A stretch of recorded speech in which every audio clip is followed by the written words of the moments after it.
Welcome to our show. This is going to be terrible. We're three friends hanging out, talking about whatever seems interesting at the time. Don't say we didn't warn you. Today, among other things, we're going to be talking about The Suicide Squad, specifically James Gunn's The Suicide Squad that just released the other day, depending on when you're listening to this episode. But before we get into those things, I got a bone to pick with you, Nathan. Space Jam. Yeah. Space Jam: A New Legacy. Our last episode, you convinced me to give it a second chance. It did not deserve one. You can't win them all. Definitely not this one. I love the original. This one, I guess maybe I was hoping it would live up to it. It certainly did not. I gave it a second chance and finished watching it, and I just could not get into it. So, shame on you for making me waste that time. Give it back. You owe me. Hand. So how have you guys been since our last episode? All right. Well, first off, number one, I'm James. Over there somewhere is a Nathan. Over there, other way is a Robert. And I also did watch Suicide Squad, but I did also watch Space Jam: A New Legacy, and I agree with, if anybody watched or listened to last episode, Nathan brought out that it's not a movie that's for us, and I kind of agree with him. It's definitely more a kids movie, which is fine. It's a PG movie. That's what they're aiming for anyway.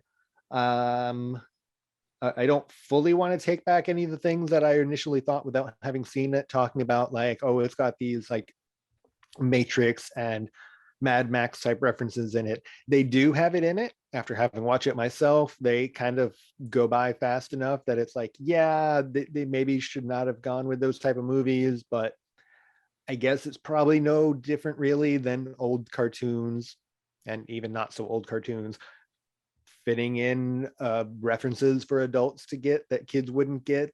That's probably along those same lines.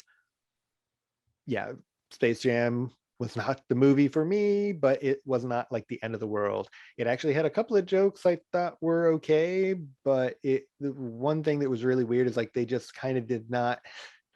The Looney Tunes were almost a nothing until like the very end of the movie when they could finally do their thing.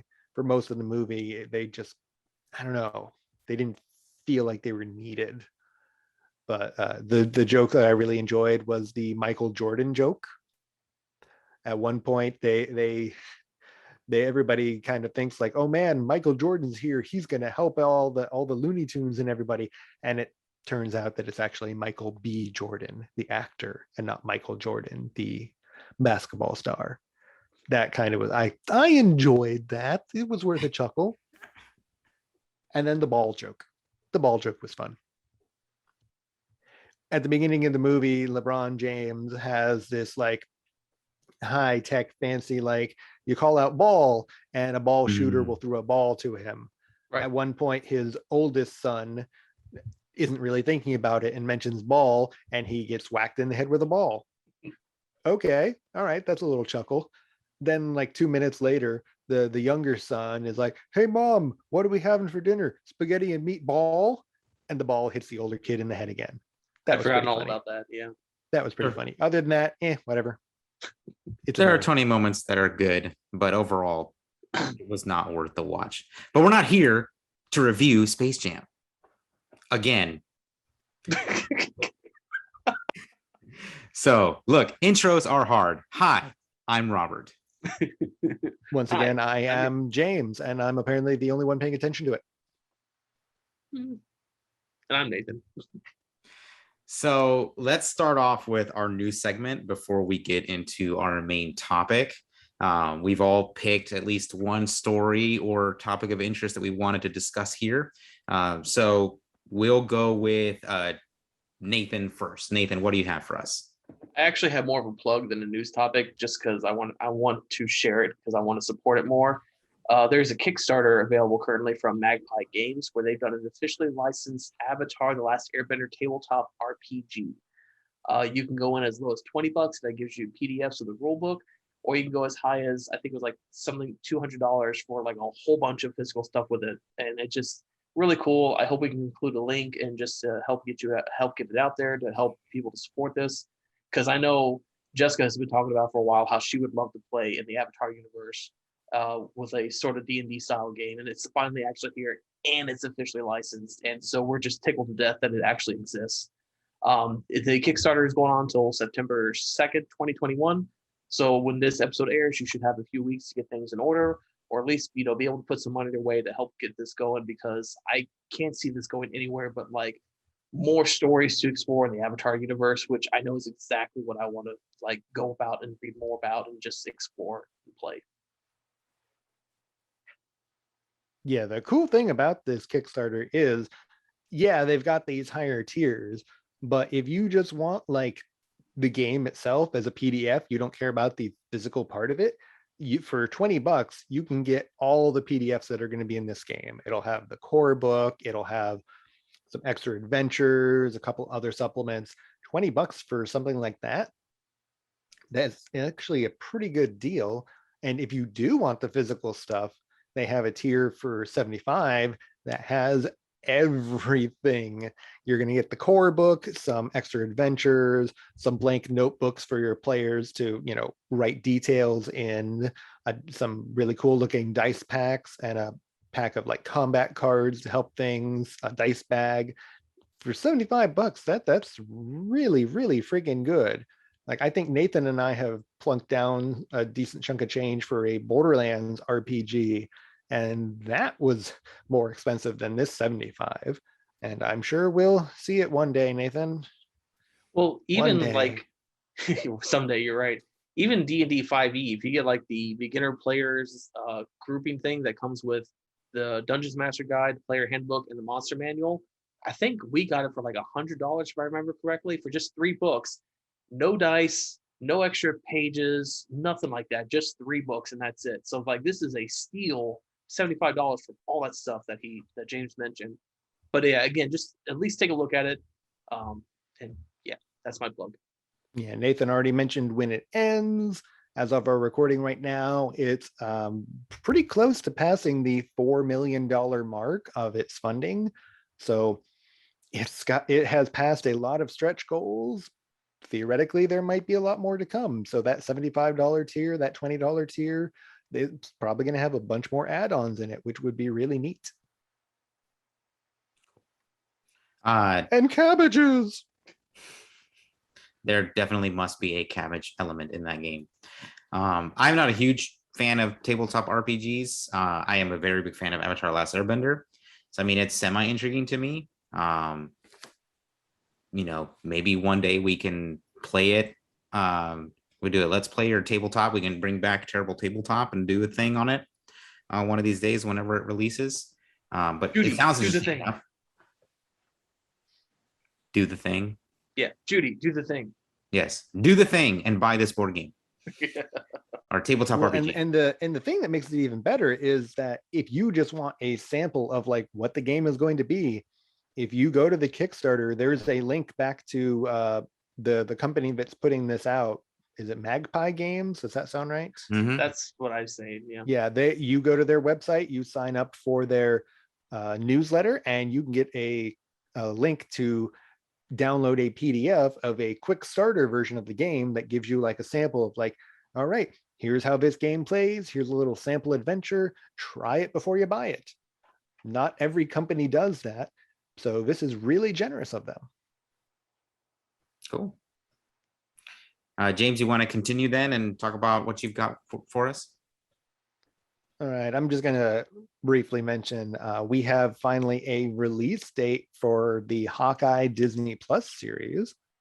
We are going to finally be getting that on November 24th of this year. There was a lot of speculation, like we hadn't heard anything yet. We knew it was, I think it's done filming. It's been done filming, but nobody's really sure with COVID whether there would be any more delays or not. But this last week before, whenever I put it in our document, they finally said November 24th, it's going to start. I believe it is going to be another 6-episode thing, so it should be done by the end of the year, if not like the first week of January and next year. either way, it looks like it'll be pretty interesting. It's going to be obviously focused on Hawkeye and him possibly passing the mantle to Kate Bishop, who in the comics is also another Hawkeye. A lot of people think it's going to borrow from and adapt some stuff of, I believe his name is Matt Fraction. Yeah, Matt Fraction's Hawkeye run, which a lot of people enjoyed. And I bought this a while ago, so I should probably go ahead and read through these comics because that was as good as time as any. But yeah, and the fun thing is Kate Bishop was also on the Young Avengers. So this is yet another tease of them maybe eventually giving us something to do with Young Avengers. We had a Patriot tease on Falcon and Winter Soldier. We had one Envision's kids who are also in the Young Avengers. Another Young Avengers member, Iron Lad, is a version, I guess, a variant of Kang. So everything's lining up that we might get some sort of Young Avengers adaptation, whether it be a Disney Plus series or an actual movie at some point. And while I still have not seen Black Widow, I have read enough spoilers that I guess some of the stuff from that movie will also carry over to this Hawkeye series. So that'll be interesting to watch. And again, it'll have Jeremy Renner coming back, and we're also going to have Haley Steinfeld starring as Kate Bishop. Both pretty good actors. Her probably more than him. But yeah, I look forward to watching this series. Same here. I think it'll be very, very cool. Do you know off the top of your head? We're getting What If next, starting within like the next week or two, I think. Right now, is there anything that bridges the gap between? As of us recording this episode, What If should be coming out this following week. So by the time people are watching and listening to this, it'll be already airing. I don't believe there's nothing currently slated to take place Marvel-wise on Disney Plus between What If and Hawkeye. There was some speculation that we were going to be getting the Ms. Marvel series, the Kamala Khan based one, possibly in September or October. But since we haven't heard about it yet, it might be delayed. There was, I think, a comic that wasn't going to be a tie-in, but more of a like, hey, we're doing a Ms. Marvel series. Let's put out a Ms. Marvel comic to, cross promote or whatever. That got delayed until December. So a lot of people are thinking that Ms. Marvel might not come out until early next year, which is actually would make sense. We have Eternals is still on the schedule movie-wise for September. No, Shang-Chi, I believe, is September. Eternals is November. Spider-Man is possibly December. So I could see after What If there being that, little bit of a break on Disney Plus until Hawkeye. And that would actually line up with Black Widow is going to be on the free version of Disney Plus, not paying the $30 for the premiere access in October. So I if I were going to guess, I don't think we're going to be getting anything between What If and Hawkeye on Disney Plus. It's too bad, but it'll give us a little bit of a break. I'm always happy for more Marvel content, so I am excited for this series. You mentioned Black Widow a moment ago. This is kind of related to a topic that I kind of wanted to discuss briefly, and that is Scarlett Johansson's lawsuit with Disney over the film's streaming release. Basically, briefly, not trying to get too detailed, her contract really only gives her most movie actors and stuff, you get your normal pay that you get for making the movie, and then you get residuals from the income that it makes in the box office. Well, now this day and age, movies don't just release in the box office anymore, they release online as well. For example, Warner Brothers and HBO, starting with HBO Max, said that they were going to release their entire 2021 slate of movies, both streaming and in theaters. And so Disney, while has not taken the same position, has acted in the same manner by releasing some of its movies simultaneously online. And so her contract was for her residuals would come from the box office earnings and not from the streaming earnings. Obviously, movies get made, takes years to make movies, not just months. And so her contract was pre-pandemic, where Disney was not anticipating needing to release movies online because that's where a majority of people will be watching them. And so Disney did not renegotiate her contract despite her asking multiple times to renegotiate. And so Disney's basically like, too bad, so sad. We're not going to give you that money. And so I kind of like have different feelings about different parts of this lawsuit. Part of me, like, I agree. First of all, I'll say first and foremost, I am on Scarlett Johansson's side 110%. She did the work. She made the movie. Her contract terms were made before this pandemic became a thing. And so to basically, for Disney to say, well, your contract says box office, doesn't say streaming, is a bunch of bull crap, especially when them releasing it online undercuts the earnings she would have made. And so for Disney to not renegotiate her contract was them being a big jerk. And then to make matters worse, when she basically forms her lawsuit and files it, Disney releases a public statement basically saying that she shouldn't be suing them and blah, blah, blah, whatever. I don't know the words exactly. I will link a couple articles in the description so you guys can read them. But I thought this was pretty dirty of Disney to do this. And she's not the only one. Emma Stone did Cruella, which also released online, and she's basically facing the same trouble. And so she is either has or will have, apparently there's things online going on that she's going to or has formed her own lawsuit as well.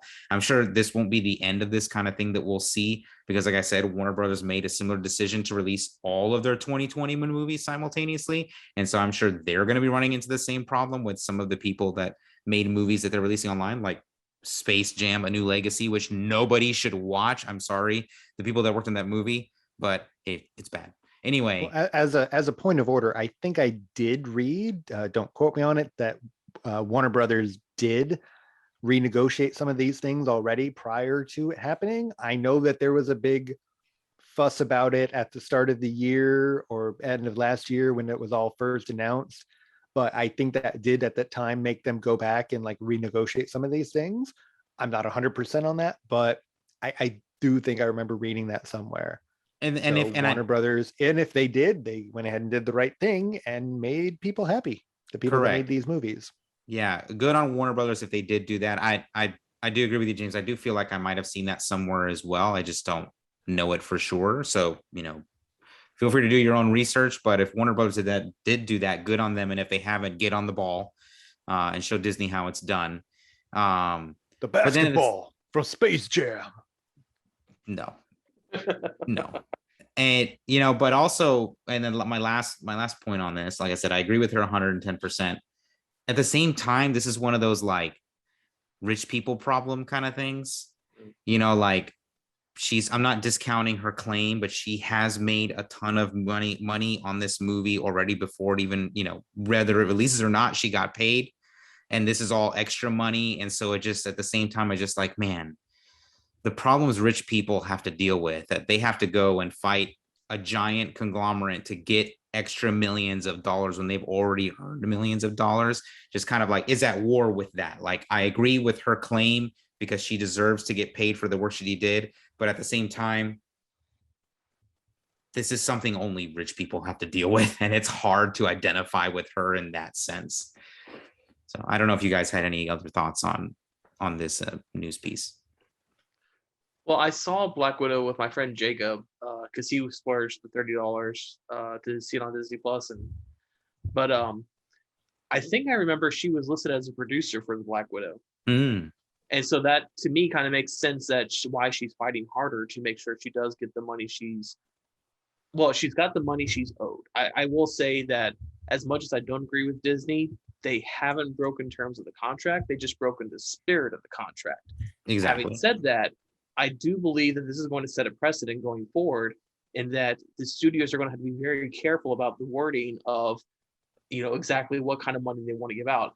I don't foresee Scarlett Johansson winning this because she's fighting Disney. And again, I from what I understand the situation, they technically didn't do anything wrong, but they're going to have to be very careful going forward that when they make these kind of contracts to whomever's in their films, that they are very specific of, this will be calculated off of box office earnings or just openings whatsoever. And then they have to do a whole, we're probably going to see more than $30 to be able to watch these movies on Disney Plus, if that's the case. They're probably going to be charging more, I think, to help cover them losing this money to face all this new contract stuff, to rewrite it. And so it's going to be a sad thing going forward. And having heard that Warner Brothers probably did the correct thing and are paying their people correctly to the spirit of everything, like Disney's back in the corner. They're not going to be getting as much money as they plan to get, which is a good thing, I think, but that's besides the point.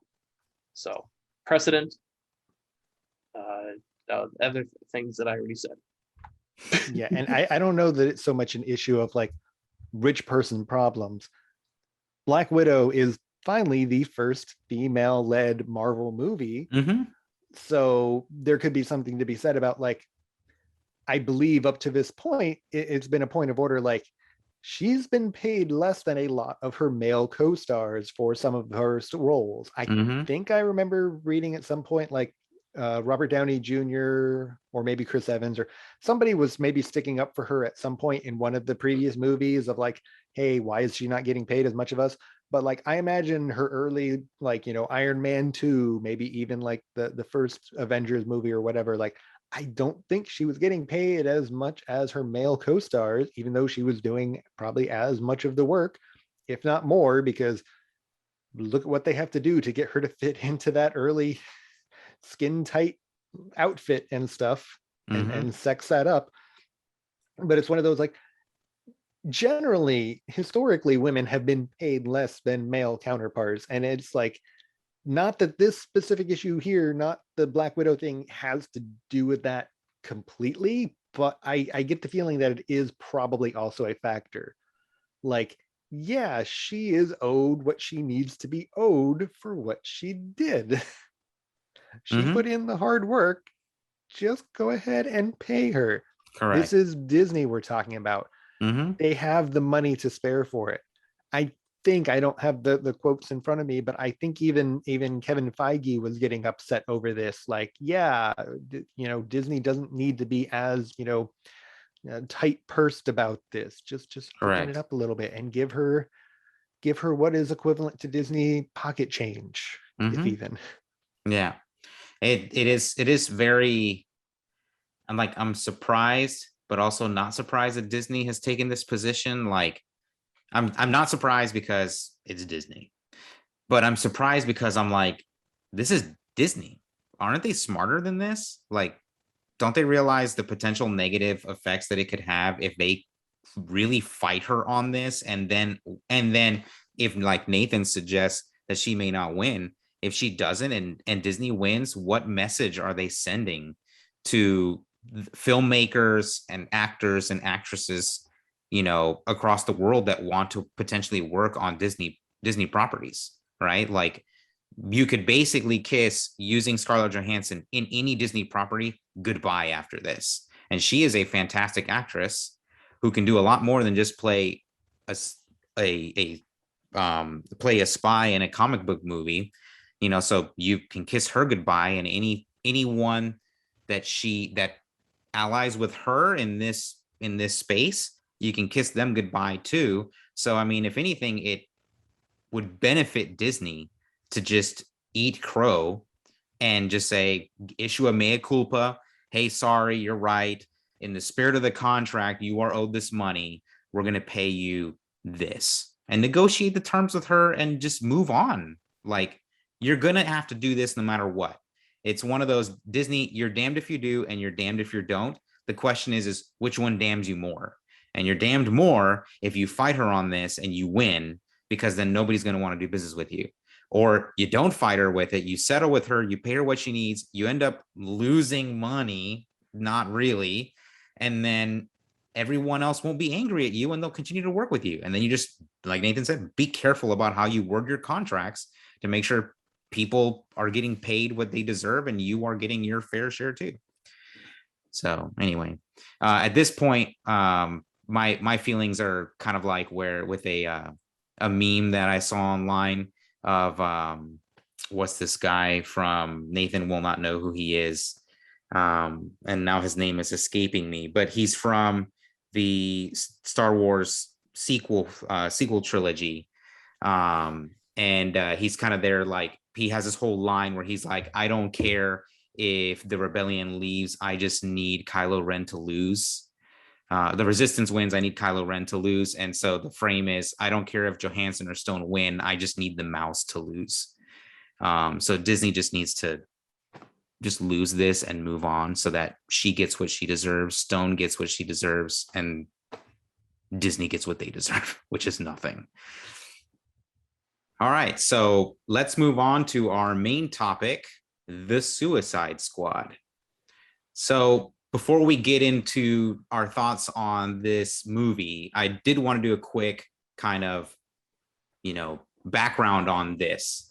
Did either of you see the David Ayer Suicide Squad? And very briefly, what did you think?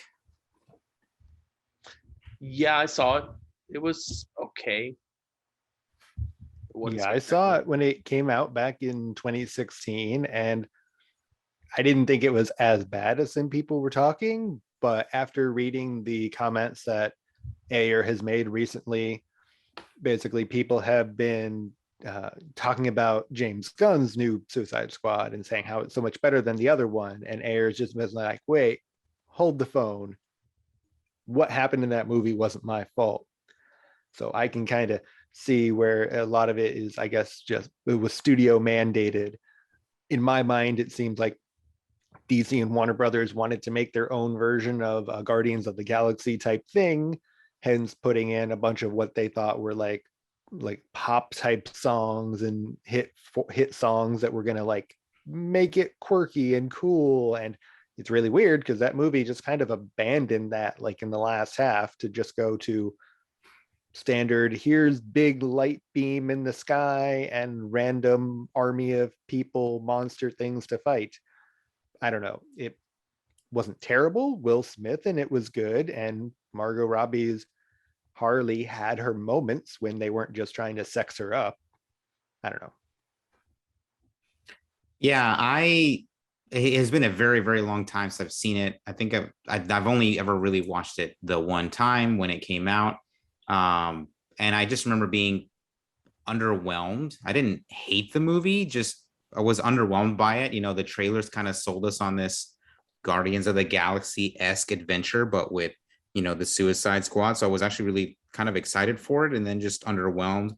I typically don't blame issues with movies on directors, especially because when it is a studio thing, it's pretty darn obvious when it is. For example, a movie that we could definitely blame on the director that wasn't a studio thing. The Last Airbender. But then a movie you could definitely blame on the studios, Dragon Ball Evolution.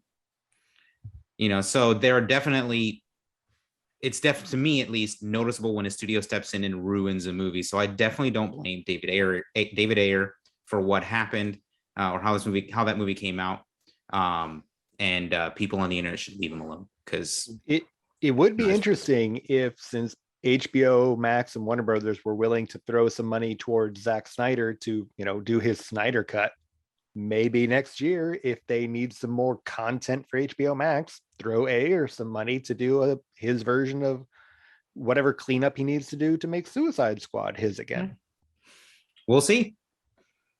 But enough about Suicide Squad. We need to talk about the Suicide Squad. So I'm not sure where I want to kick off the conversation here, other than I guess we'll start with a quick kind of overall, did you enjoy the movie? I mean, yeah, it was a fun ride. It was a bit gory for my taste, but it wasn't like the gore was telegraphed well enough that I could prepare myself for it and not be completely surprised by it. So that was nice for me because I'm not a huge horror gore kind of guy. And I mean, again, it was pretty disturbing seeing some of the stuff, but it never came as a shock or as a surprise, so I could steel myself against it.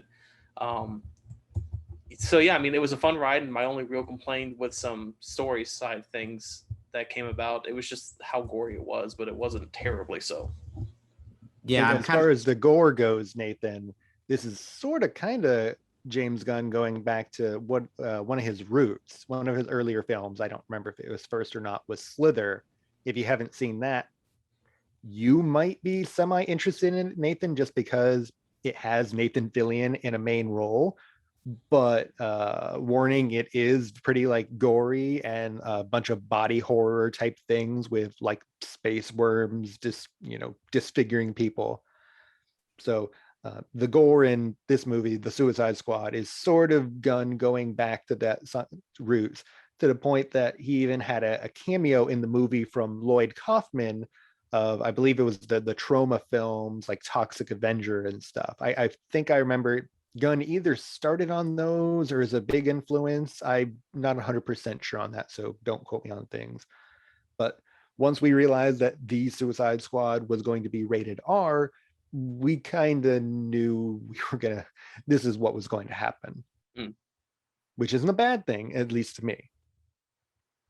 Yeah, I'm with Nathan on the gore part of it. The first time I watched it, I remember cringing it a couple times because some of the shots, while I agree with Nathan, are are pretty well telegraphed, they also linger sometimes. And so those are the moments that got me. I watched this movie twice. The first time I watched it Thursday night when it released, and then I watched it again Friday night with Nathan and Jacob. And the second time watching it, I actually enjoyed it a lot more because I knew even more so when those moments were coming, and to just kind of like divert my attention, or the tension of that moment was gone because I had already seen it. So the second time I watched it, I enjoyed it a lot more. I thought this movie was fantastic. I enjoyed every moment of it. It's hilarious. The action is great. This story, there's some things I want to get into that don't really work for me, but for the most part, the story was very well done and moves along at a great pace, despite the 2 hours and 12 minutes feeling a teeny bit long. It didn't feel slow, so it didn't feel like by the time you get to the 2 hour mark, it didn't feel like a slog. So yeah, James. Yeah, even with that 2 hours, the way that they structure it, with it sort of being in chapters that they kind of telegraph with the awesome, like in the background, you'll see the chapter title made out of like stuff on the beach or the clouds in the sky. I thought that was pretty cool. But those chapters come, right quick. I'm sure if I timed it out, it's maybe an average of like 10 to 15 minutes per one. So it keeps it at a good little clip. And it's also, if you need to go back and watch it later and you need to, you can't watch all of it at once, it gives you good stopping points. It's like, okay, did we just finish the Harley chapter that was about halfway through the movie where she, breaks up with that guy? Okay, cool. I guess I'll stop here. But yeah, I really enjoyed the movie. It did a good job with its characters. The thing that I think a lot of people knew was going to happen happened, and the fact that we had a one team on the beach as a decoy, that was a lot of people that were going to die. Although when I'm looking back at it a second time, it's kind of weird. So we have this team that's going on the beach. At first we don't know that they're just going to be a distraction. Fine, whatever. So we see a bunch of the people back at the command, having sort of like a little death betting pool on the people. All right, that's all well and good.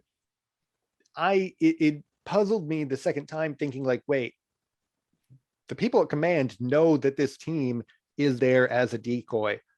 So they've really, the betting doesn't make as much sense to me when I stop for a minute and think about it. Yeah, I don't know. It just was weird trying to think about it the second time. I get the kind of a scene. It's the kind of scene one might expect with this. It's not anything that's going to take away enjoyment from the movie. It just made me pause and think, I don't know, probably nitpicking a bit much. yeah, I'm with you there on that. This is where I was saying, like, there are some things that are a little weird that don't work. I don't necessarily think that there are things that take away from the movie a whole lot, and I'm not saying that that's what you're saying here. But I did catch some of that too. Like, why are they not betting on team two? Maybe it's because they knew Team One was going to get slaughtered. And so that's why they were taking bets on Team One, because they knew Team One was going to die right away.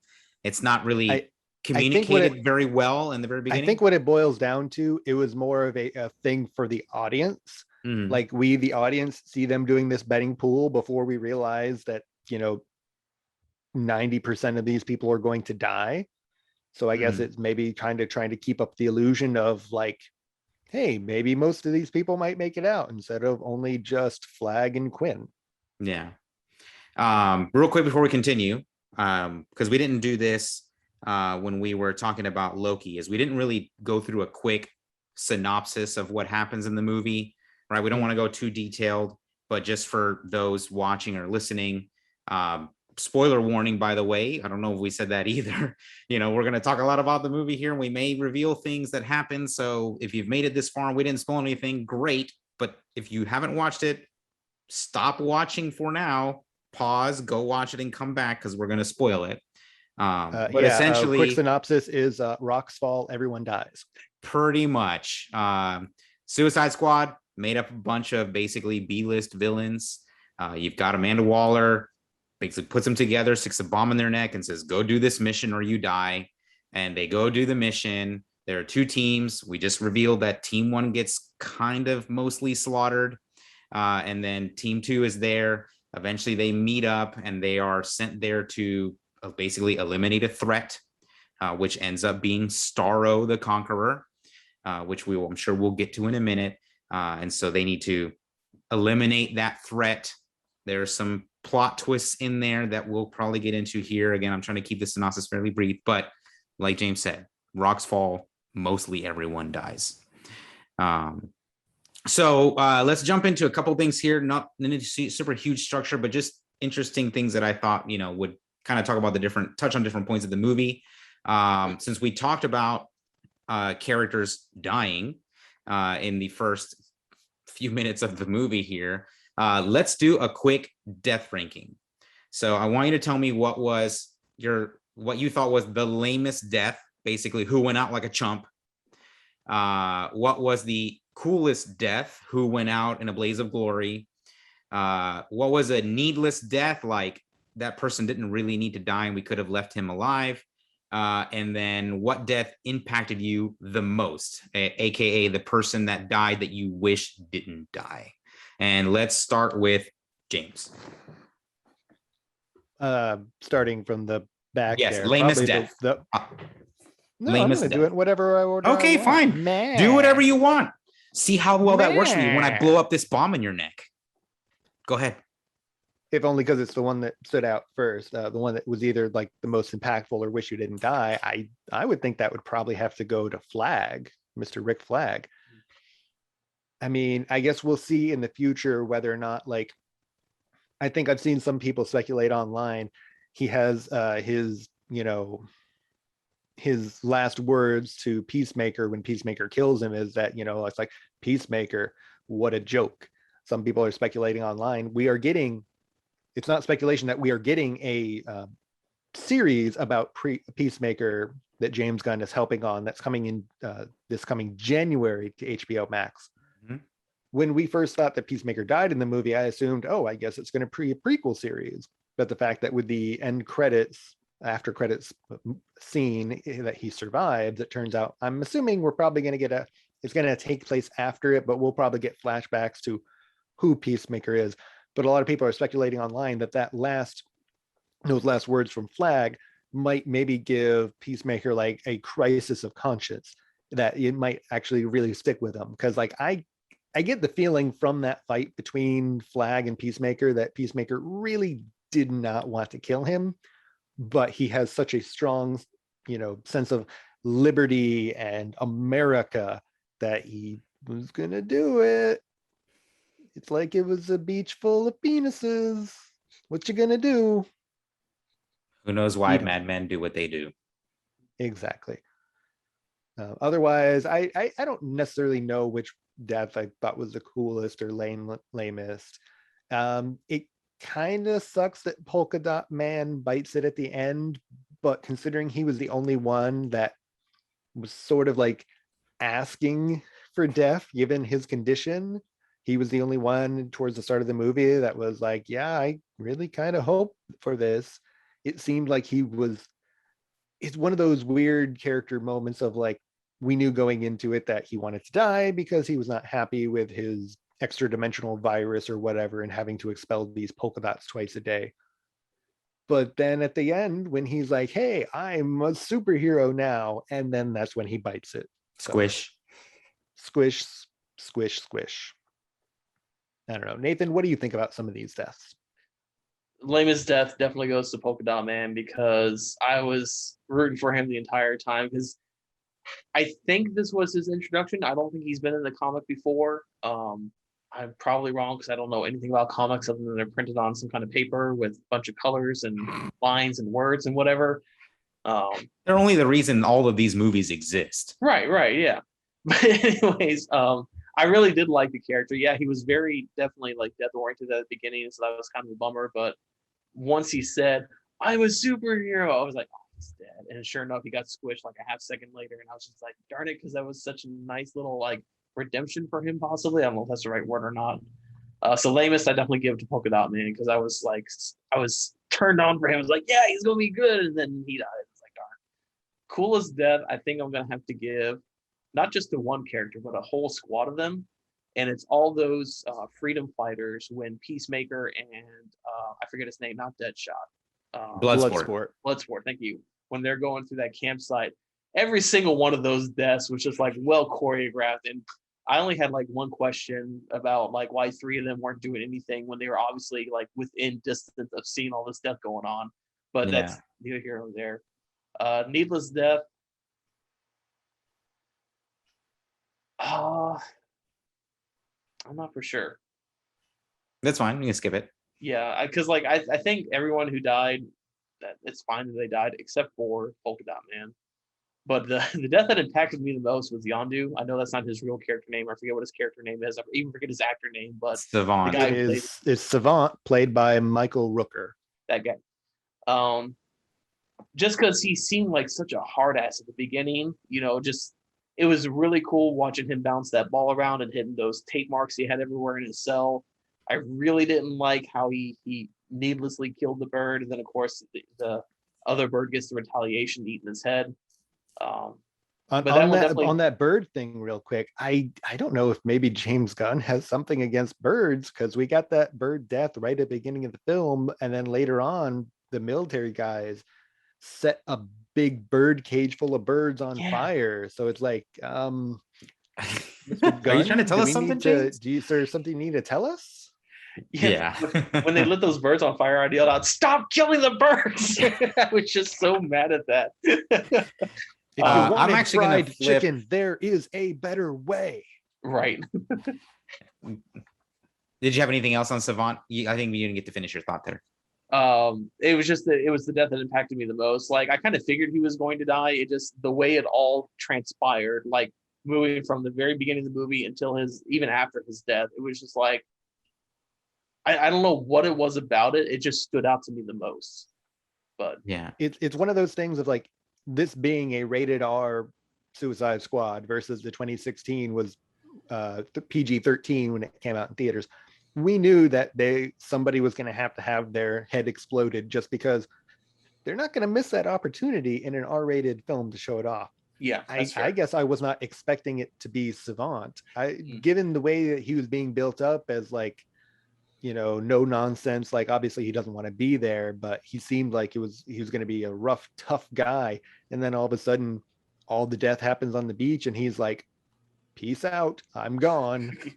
Yeah, I thought it was going to be the guy who turned them in, or was claiming to have turned them in, and I thought it was him. Was, "Oh, you betrayed us," beep, beep, and he dies, but that wasn't the case. Gotcha. For those of us tallying, that is Blackguard that betrays the team and gets his face blown off rather than his entire head. But I'm gonna flip that ranking. It's actually the opposite for me. And Nathan saying the one that impacted the most being Savant. That was for me the lamest and the needless death.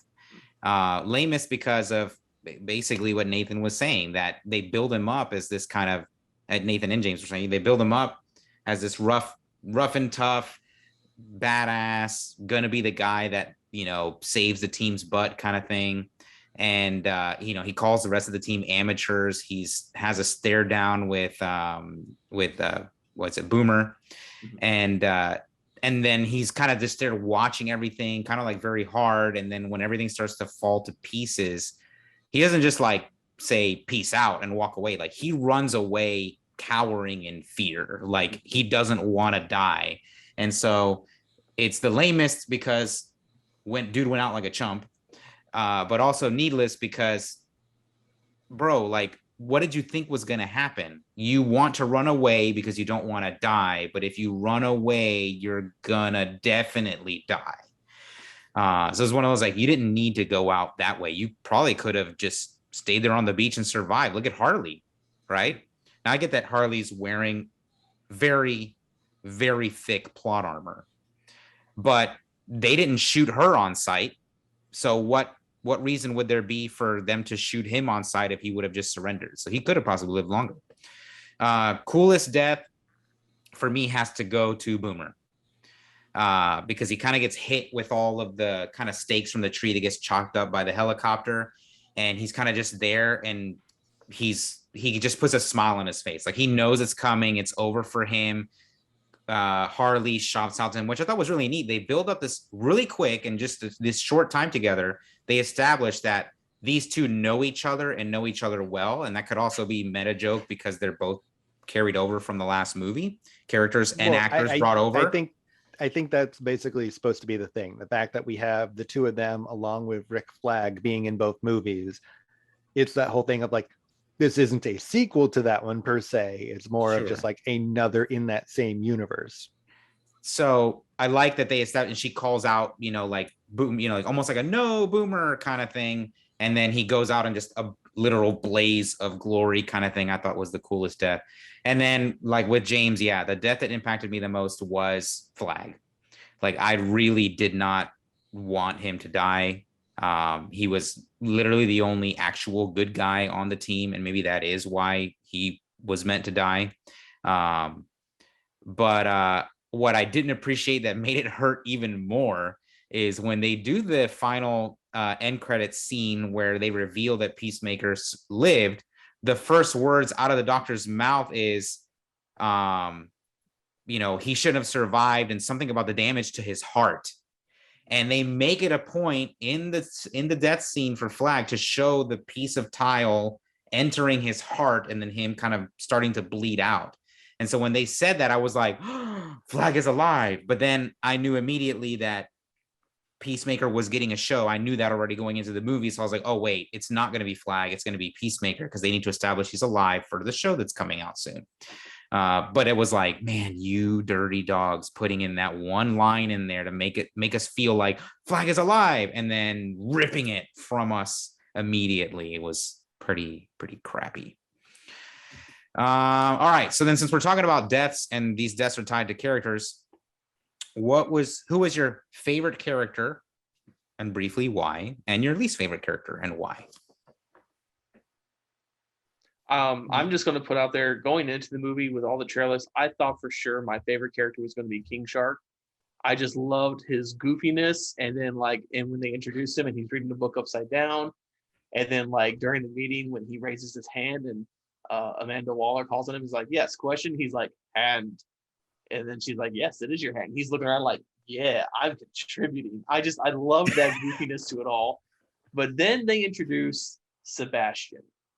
And oh my God, he stole my heart immediately. And Robert can attest to this. I was just like, every time he was on camera, I was like, yay, it's Sebastian. And just, he was the best.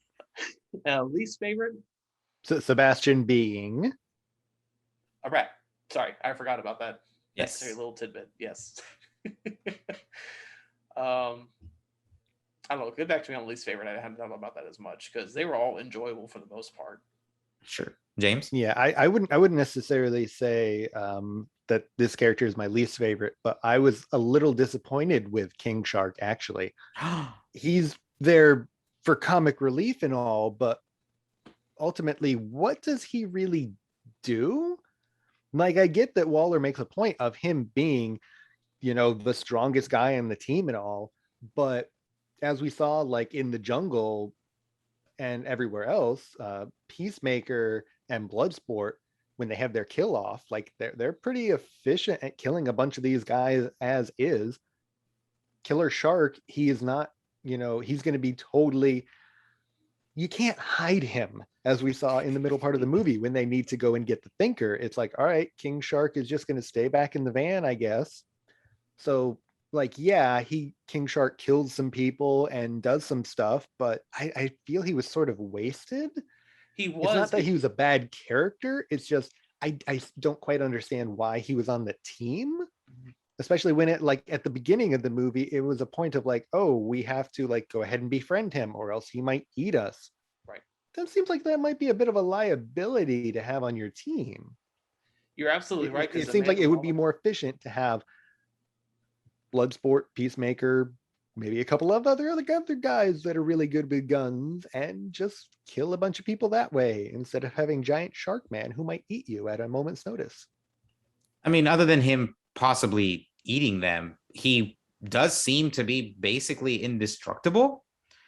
The only time you really ever see him like struggle badly is against Bloodshot when he's shooting him when he tries to eat Ratcatcher, and then against those tiny little dum-dum friends that try to eat him when they break out of when the tank shatters.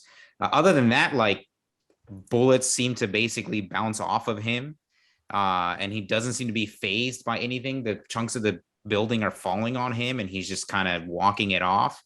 So I guess they really wanted an indestructible thing that could kind of clear the path for them, and that the liability may have been worth that.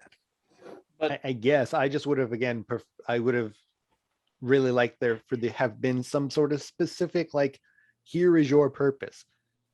Maybe not so much telegraphed as like, oh no, we've got this underwater scene. Who are we going to get to do it? King Shark, Killer Shark. Okay. I don't know. It just, not a bad character. He was good for comic relief. Sylvester Stallone did a really good job voicing him with mustache. Yes, with the mustache. But yeah, and my favorite characters, I guess, I don't know, maybe it's somewhere a toss up between Ratcatcher and Bloodsport. Bloodsport, just because he seems like the one who has the biggest arc, I guess. By the end, it turns out that he does maybe have a little good in him still, and he's maybe going to embrace it. Who knows if there's going to be these characters moving on to something. And then Ratcatcher, we just kind of like, we feel bad for her throughout most of the movie. Like, she got a raw deal. If you're robbing a bank with mind-controlled rats, I don't know that that's necessarily a weapon worth putting you in a hole like Belle Reeve for the rest of your life. Yeah, I don't think so either. For me, least favorite character. Oof, man. Yeah, it's hard because they are all very good. So I'm just gonna go with James and be like, not that they're my least favorite character, but the character that didn't seem to contribute a whole lot. No, I'm not gonna say contribute a whole lot. Just the character I didn't care for. Weasel. I think he was probably just there definitely for comic relief, but I think the other thing too is, they make a point in the first, not after credits, but after end title card scene, to show that he is still alive. He technically drowns in the opening and they declare him dead. You can see it on one of their screens that they mark him as dead, deceased, but then he's actually still alive. And I was like, I don't get the point of that. Maybe there's something in the future coming that will be part of that. Maybe James Gunn just didn't want to kill a character his brother played in one of his own movies. Who knows? I would just chalk it up to it being here's a funny little gag. He's still alive and he's doing his weird little running walk on the beach. Yeah. My favorite character, I would almost go with Sebastian because he is a delight. Every time the camera cut to him and showed him, I was reminded of Loki Gator. I got that same kind of vibe. But no, my favorite character would have to be Quinn. Harley Quinn. Margot Robbie just kills it in this role. I love that character. Just, she always brought some little bit of comedy to the scene. That her quirkiness I just found absolutely hilarious. And I just enjoyed that character. And she's in one of my favorite scenes of the movie, which is basically her freeing herself from prison and basically destroying this palace full of guards. Yeah, I thought it was a that really was neat scene. probably one of the better action sequences in the movie. It kind of reminded me a little bit of the Daredevil hallway fight scenes from that TV show. It was that well choreographed. Yeah, there's a bunch of little like homages to stuff there. Like I think even kind of like some homages to Zack Snyder's 300 fight scene where they do the whole cameras kind of panning with the character as he's killing people along the path. They do kind of a thing like that in reverse direction. In 300, it's from left to right, and so the Suicide Squad is from right to left. So there were some little things like that that were just really cool. I think I pointed out to Nathan, we were watching it. She stabs a guy in the foot with the javelin, and when the foot moves out of the way, the blood mark makes a spade on the ground. It's the shape of a spade on the ground. So just it was a really neat, not just one of the better action sequences, but visually one of the best parts of the movie for me, and just tied to one of the characters that I enjoyed the most in this movie. Visually, especially since like at the end of the scene when she's, going full hog with, double barrels, blazing, we get to see what we would assume is like from her perspective of like she sees all these flowers and things, what would be, I guess, the blood spurting out of people. I think there's a couple animated birds or something in there. It I guess gives us a little insight into her psyche or psychosis or whatever. But also real quick, as far as like action scenes that were really cool, or at least really interestingly shot, I really like the beginning of the Peacemaker and Rick Flag fight, in the fact that we see it from the reflection of Peacemaker's helmet. I thought that was toilet? pretty cool. You mean toilet seat? No, I mean from his helmet. But it's a toilet seat. It's a helmet. I did enjoy that too. I thought that angle was really neat on the second watch through. I did catch that a little bit more and just kind of focused in on that scene. And it was really cool to just watch the camera kind of move around the toilet seat and show the two of them fighting the reflection. Did you have a chance to come up with your least favorite character, Nathan? Let's just go with Savant. Okay, so we're getting close to on time here, so let me ask a quick question and then we'll wrap up with our overall thoughts, closing thoughts on the movie. Is James Gunn a genius, and should he just always direct movies about ragtag team ups from now on? I vote yes. I mean, I don't necessarily want him to get pigeonholed into that. We know that he is going to do another Guardians of the Galaxy movie along with a Christmas special, but I feel that that's probably going to be him wrapping that up. Whether or not there's going to be a sequel to the Suicide Squad, it's hard to say. But again, I don't think that Gunn needs to be pigeonholed into it. And I get the feeling that he has enough, freedom of choice at this point that if he doesn't want to be, he won't be. So who knows where he wants to go or could go from this. Yeah. I am very glad, though, that he did take a stab at this and then was very successful, because this movie was incredibly enjoyable. A shot, a toilet to the face. Sure. To the chest, through the heart. But in the center, but more center. But yeah, I thoroughly enjoyed this movie. If you have not seen it, I don't know why you're still listening to us talk about it, because we're basically ruining the entire thing. If you have not seen it, go see it. It is fantastic. Do not watch it around the children. It is very, very much rated R, not just for the goriness that Nathan talked about in the beginning, but also because of the language. I mean, there's a scene in the prison where Bloodsport is talking to his daughter, and they are literally shouting the F word at each other back and forth for what feels like 2 minutes straight.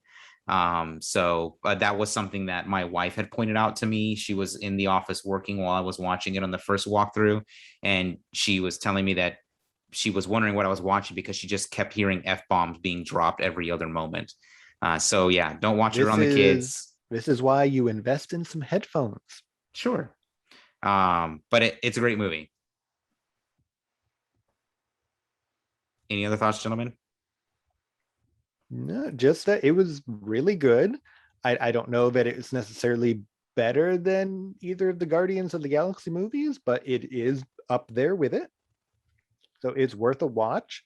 Not would I have gone out to see this in the movie theater given the chance? Sure, but I was also content with watching it on HBO Max. And by the time that you're listening to this episode, you should still have a couple of weeks available if you want to sign up and watch it. I would say go ahead. Good movie. General thumbs up. Cool. Now, James, I believe you have a game of sorts you would like to play related to Suicide Squad to wrap up our main topic. All right. Well, to help wrap up our Suicide Squad stuff, we are going to play a little game amongst the three of us. It is going to be Robert versus Nathan. It's going to be trying to figure out the first appearances of some of the characters in the Suicide Squad movie. By first appearances, I mean, when did they first show up in the comics? So I am going to present the two of them with the covers of the comics that these characters first appeared in. They are going to give me the year that they think that occurred. Whoever is closest, either highest or lowest, doesn't matter. They're going to win a point. If they get it on the nose, they get 2 points. First to 5 points will be the winner and have bragging rights, but not much else. We don't have the budget for an actual prize. Are the two of you ready? Ready. All right. We are going to alternate back and forth. So the one with the first guess will be Robert. First up, we have Harley Quinn. She premiered in the Batman Adventures number 12, which, fun fact, her first comic appearance was actually in a comic that's based around the Paul Dini and Bruce Timm Batman the Animated Series. So this isn't actually canon within the DC Comics. Her first canon appearance would actually be, I think, a few years after this. But you're looking at this cover. It's got animated Batgirl front and center. You've got Harley off to one side, pointing a gun at her. You've got Poison Ivy on the other side, pointing a little wrist-mounted crossbow at her. What year do you think this comic premiered? Feels like the Batman animated series might be a little bit of a tip. I'm gonna say, and I don't know the years for that, so I'm gonna suck at this game. But you're still going down, Nathan. I'm gonna say 1992. 1992. Nathan, what year do you think Harley Quinn premiered in comic books? Gonna go with my gut and say 93. 1993. Now, this first one was probably going to be the easiest of them. Nathan, you got it right on the nose. You get 2 points.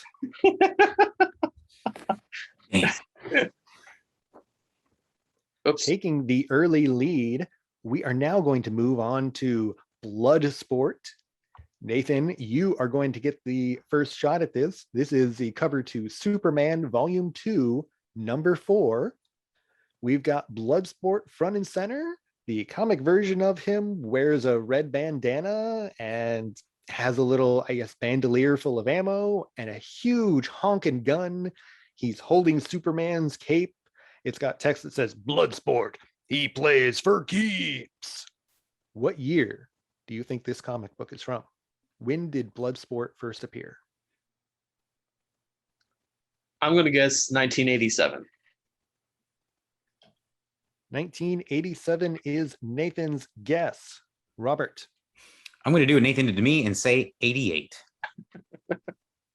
All right. I guess that is one way to play this game.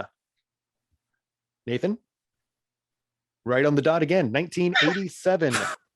You are at 4 out of 5 points. What the hell? Robert is at 0. But Robert, you have a chance to come back because you get the first shot at Rick Flag showing up in The Brave and the Bold, number 25. It's a Brave and the Bold comic book. It has Suicide Squad right on the front of it. This one is an older comic. Not telling you how old, obviously. This would not be the version of a Suicide Squad that appeared in this movie or that is based on for this movie. This would be the original one from way, way back when. How far when? I don't know. That's for y'all to decide. We see a giant claw of some monster shooting up from the ground. We see a couple of military guys trying to shoot at it. And this random, I don't know, secretary looking lady wearing pearls. I don't know what this cover's all about. She's not even clutching them. Robert, when did Rick Flag? What year did he first appear? Oh gosh, this does look older. This feels like 70s art style. I'm gonna go with 78. 1978. 1978. Nathan, So you're gonna go for the win here? I swear if you maybe- get this on the nose. It's funny because 1978 was my second guess, but my first guess that I'm glad he didn't choose was 1972, and it just those were the two numbers bouncing around in my head. So I'm going to go with 1972. 1972. This comic, Brave and the Bold number 25, is from 1959. Whoa. 1959. So Nathan, in 3 comics, takes the win with 5 points. But I'm going to decide we're going to go for overtime and play these other ones because I put the time into it to put them together. I was about to say it. Break out the broom because I've been swept. Pretty much. Moving on to our 4th one, King Shark. Now, this one I kind of cheated with a little bit. He actually first appears in Superboy number 0, but he's not on the cover. His first cover appearance is on Superboy number 9. They're the same year. I'm going to call it good enough. Nathan, we have King Shark on this cover. He's a giant shark man. He's fighting Superboy. Apparently, he started out fighting Superboy before he was known for fighting Aquaman. I don't know what's going on with that. What year does this look like it's from? 1983. 1983 is Nathan's guess. Robert, Man, 80s. get some points on the board. Nathan's already won. Oh But god. get your sympathy points. Yeah, right. Like, help me out here. I'm 84 was when I'm born. It's one more than Nathan. Price is Right rules. I'm gonna go with 1984. 1984 seems very spiteful going with the Price is Right rules. However, it works. It is 1994. Nice. 1994. Robert gets the sympathy point. Yeah. I'll take it. Number 5, Robert's up first. It is going to be the first appearance of Amanda Waller in Legends number 1. Unfortunately, Amanda Waller is not on this cover, but you gotta take what you got. We got Darkseid sitting here in the back. He's large and in charge. He's got a bunch of people in his hand. It looks like a couple of Teen Titans. We got a Beast Boy. We got I'm assuming a Wally West Flash. We got Firestorm, Shazam, a couple of villains I don't know. The epic of the century starts right here. Wind was Legends number 1. Man. I'm gonna You go all with. should have learned something about art by now, right? I know, right? Jeez. This feels like another, like, I don't want to say it feels like a 50s thing. It feels like it's newer than that. I'm gonna go with 1964. 1964. Nathan, Legends number 1. First appearance of Amanda Waller. I'm going to go with 1984. 1984 for Nathan. Nathan gets it with 1986. Wow. I'm This way just off. goes to show neither of you know much about comic books. Nope.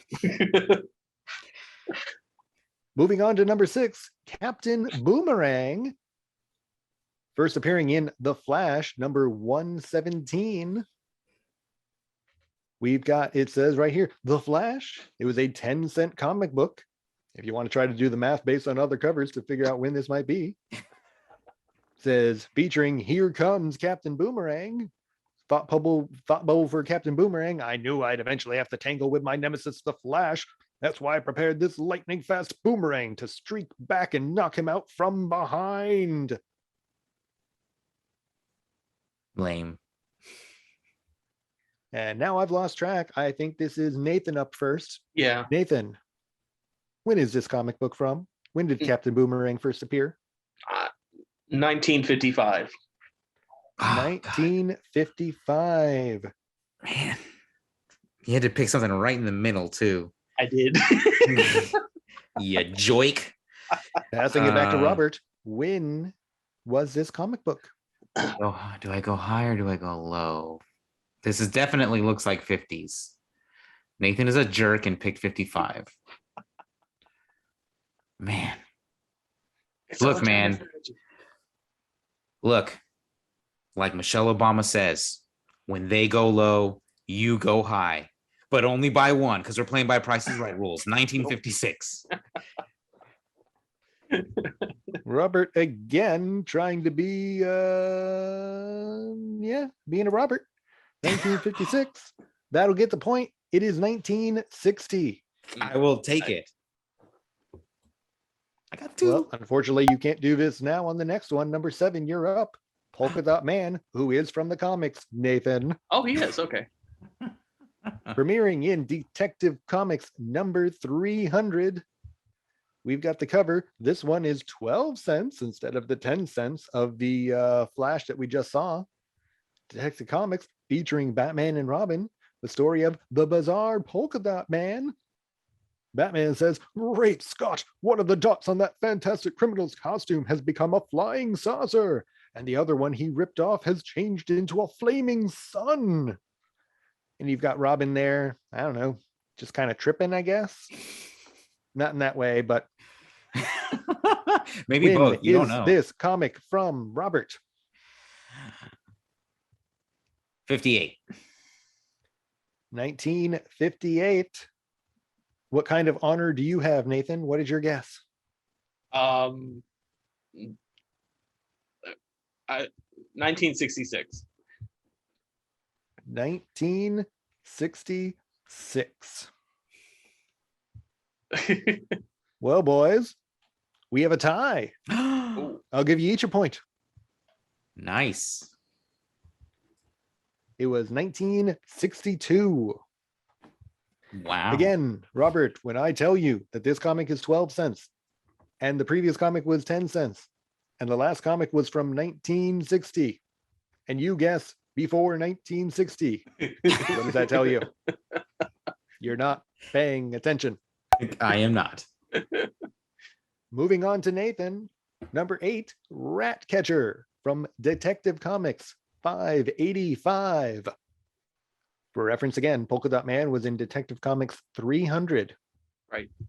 Ratcatcher, Detective Comics 585. We have an image of Batman here, and he's being consumed by a bunch of rats. He looks a little worse for wear. Nathan, based on the art and all of this, what year is this comic from? 1972. 1972 for Nathan. Robert? 82. Going with 82. You sure you didn't want to go with 73? All right, DM. Yeah, I'll take 82. 82 is going to be closer. 1988 Nice. gives Robert his 4th point. But it doesn't matter because Nathan already won. And finally, our last one that I put together, number 9, Javelin, appearing in Green Lantern, number 173. Cover says, beginning a startling new chapter in the life of the Emerald Crusader. Beware the javelin, my son. Don't know what son they're talking about. We got Javelin on the cover, throwing something sticky and yellow looking at Green Lantern. Yellow is his weakness, or it is at one point. Robert, when is this comic from? When did Javelin premiere? 77. 1977. Nathan. I'm gonna say 1978. So, Ooh, If Nathan it's is going older, to be Robert like wins. that. If it's newer, I win. Survey says this is from 1984. oh God, here. Of Nathan course. gets the point and Super wins, I believe, unless I lost track. He's at 8 points versus Robert's 4. Wow. Nathan was already the winner. Now he's double the winner. I tip my imaginary hat to you, good sir. That was fun. Well played. Well, you say that because you won. No, I did have fun with that. Just take it, Nathan. Take it. Okay. Take the W. Okay. Here. And I guess with our game over, we'll probably just move on to our recommendations here real quick for the week. I'll start off since I am already talking. I am going to recommend a board game, actually. I picked it up last week. It is Alien: Fate of the Nostromo. Ooh. It's from the company Ravensburger. They do a bunch of licensed games. I mostly know them from doing some of the Disney licenses. They have a pretty cool game called Villainous where you play as the Disney villains versus a bunch of heroes. But this one, obviously, is on the Alien license. It is taking place after, spoilers for the Alien movie. It's a movie from 1979. So if you don't know what Alien's about already, sucks to be you. Takes place after the first crew member dies from the chest burster, and you play the rest of the crew cooperatively, each person taking the role of one of the crew, trying to escape the ship or drive the alien off. And I enjoyed it. I played about, I think, 6 games of it so far with a couple of friends, and it actually can be pretty hard. So far, we've come out, I believe, even. We've won as many games as we've lost.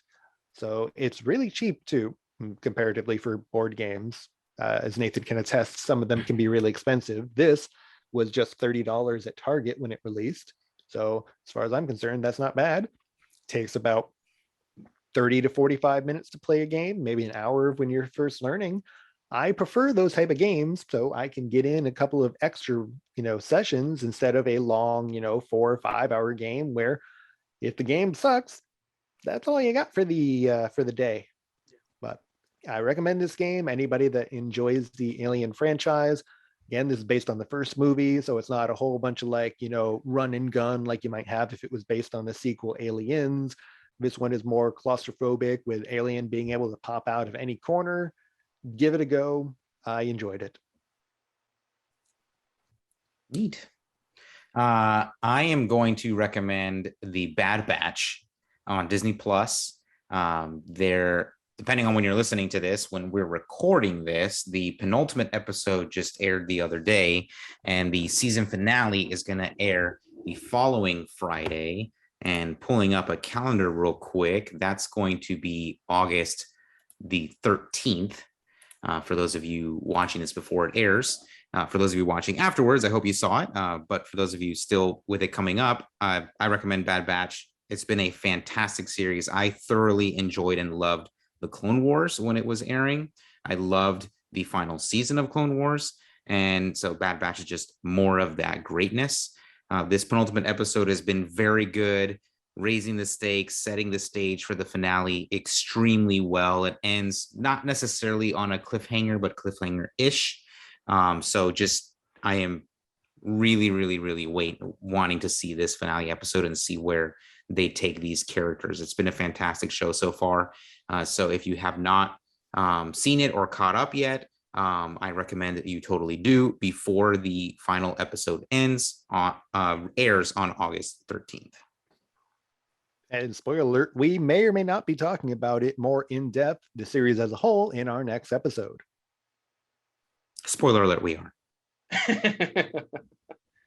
I'm actually going to recommend something very old. I'm going to recommend, if you joined us today because of our review of the Suicide Squad that is on HBO Max, you may be delighted to hear that The Birdcage, starring Nathan Lane and Robin Williams, is also on HBO Max right now.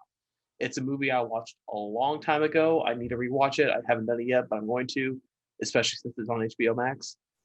Basically, just Nathan Lane and Robin Williams play a homosexual couple in Miami, I think it is, or somewhere south of Florida, and just their troubles with trying to get their son married off to the woman he wants to marry. It's a wonderful story about family, and it's just hilarious with Nathan Lane and Robin Williams playing the characters they are. They do a wonderful job portraying everything. And then just all the shenanigans they get into trying to help their son move on with his life and start it and everything like that. Just great story, great humor. And again, it's on HBO Max. So if you watch the Suicide Squad on HBO Max, you have little reason to watch it right now. Now, Nathan, as a point of order, I take offense at you calling this a really old movie. I don't want you talking about a movie from 1996 and calling it really old, because that makes me feel bad. That was 25 years ago. Yeah. I didn't want to do that math, Nathan. Oh. I thought I remember to be in early 90s, so I apologize. Doesn't matter. We're old. I'm just saying that we don't need to be reminded of the march of time. Or how the fact that the year 2000 was over 20 years ago. There you go, doing it again. Yeah. Why you got to do that? Next thing you know, you'll point out that anybody turning 21 this year was, can drink now, and they were born in this millennia. And they didn't see they did see the towers fall. Never mind. Wrong point. Never ignore me. That'll be the following year. Yeah. The point is to stop pointing that out. Yeah. Did you get the point? No. Okay, good. Well, that wraps up our episode for this week. Thank you for joining us. We would like to know what your thoughts on James Gunn's Suicide Squad are. And among the other things we discussed in this episode as well. Be sure to leave those thoughts in the comments below. You can also hit us up on Facebook if you're listening on your favorite podcasting app. Just go to Facebook and search for This Is Going to Be Terrible podcast, or you can even just go to facebook.com/This Is Going to Be Terrible and leave us some feedback there. No matter what, feel free to give us a like, subscribe, hit a bell, leave us a review, shout us out from the rooftops. Again, whatever you like is great. We appreciate the feedback from you, our audience. And who knows, maybe you can get a shout out from us in our next episode. Till next time, bye. And bye-bye. Be good to each other out there.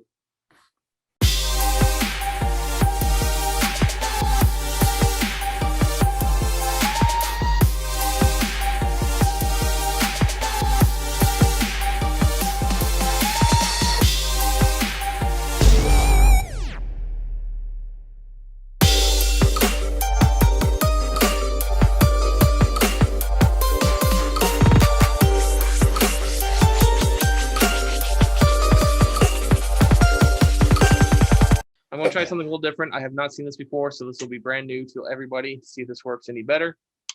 Oh my God, no.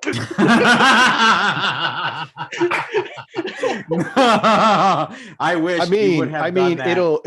it'll cover up the glasses. I don't care about the glasses. Wow. I got a hobby lamp for my miniatures when I'm ready to start painting them again, and it just was like, maybe that would be a better light source than the little lamp with the lampshade I have here. Significantly worse.